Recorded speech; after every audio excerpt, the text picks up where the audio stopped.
This is an October Glory that we're growing here at Highland Hill Farm.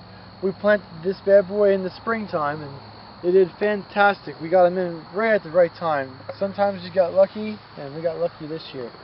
Put them in. They were probably 3/8 of an inch caliber. We probably went up to there, and they really filled out real nice, thick and full.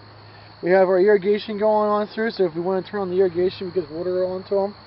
We put fertilizer on them twice, once when we planted them and once in the middle of the summer when we had some real good rain. And we had a good shoot in the early spring come out, and I guess if you can see, and that's basically from here, from there, our prune mark, to there. That was in the spring, and then from here to there is a new flush that they made on. And not always, but this year we did really well with them when we got our second flush coming on. If we keep on keeping them watered, they'll continue to keep on growing for this year. And we might get this up to a good 7/8 inch trunk caliber on the tree for this year, and we'll be doing really well. If we do that in the fall, we'll probably come on through and do another trimming on this. If they don't grow anymore, we probably just let them go. But if they do continue to grow, we will trim them. But we'll wait till the leaves fall off and we can see the branch structure a little better before we make our determination on when and how much we're actually going to cut off. Some of them we will have to do, and a good example, I saw them when I was driving down here, but if we see anything like this guy over here with this coming up on the bottom, we'll definitely have to trim that off. And what do you call that?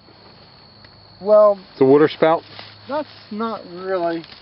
This is, these are grafted since they're October Glories, so this is coming from the rootstock, so I don't know what you would call that, but we do have to take this off. That's not good for the tree.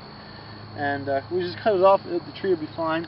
Some of these lower branches we may limb up, but you don't have to, I guess. You don't have to, but next year, at the end of the year, we'll definitely limb them up, probably to about chest to shoulder height, and that'll be the final spot where we'll trim them. We won't trim the branches up any more than that. But if this continues to grow out, suppose that this branch right here grows out another 6 inches, then we'll come back and lop it back so it's not like real loose then. It makes it tighter if we do that. But we'll do that over the winter time when we don't have anything else to do. But that's basically it. Like this guy over here, I would probably cut that regardless here, so this branch doesn't get too big. And when we go through and we actually limb it up to there, it won't be too big of an injury for it. So that will be cut, but not, the branch won't be cut, but this will be knocked back so it's not too big of a branching forming on it. You can see this guy over here is kind of the same thing we're worried of. It's a real heavy branch going into it, so we'll probably knock that back so this doesn't grow as thick and as full. And then when we do actually take it off, it won't be a big injury. It'll heal over or grow over, compartmentalize, or whatever you want to call it, without a problem. It won't be a mark on it. But I would think this is doing very well. Something like this tree here we'll have to work on a little bit. You can see there's no definite trunk to it at this point, so over the winter time we'll have to figure out how we're going to either cut some branches out or tape it back up so there's one that's definitely strong, but that's something we'll have to work on. That's another thing that's making a single trunk to the tree, and that's always nice to have. But other than that, they look like a really nice How about this tree behind you? What are you going to do with that? Well, that one looks like one of the tapes broke off of it. That probably from a windstorm. We had some windstorms come through here with no rain. So that'll get taped back up? Yeah, that'll be taped back up. That's something we have to do. There's one of them over there that the stake broke off. We'll have to put another stake in. But. All right, well, thank you very much, Mike. And this is Mike's red maple field here on Ferry Road at Highland Hill Farm.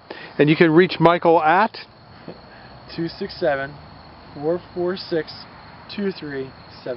And he'll answer any questions you have. Or the best of my ability. All right, thank you very much, Mike. Thank you.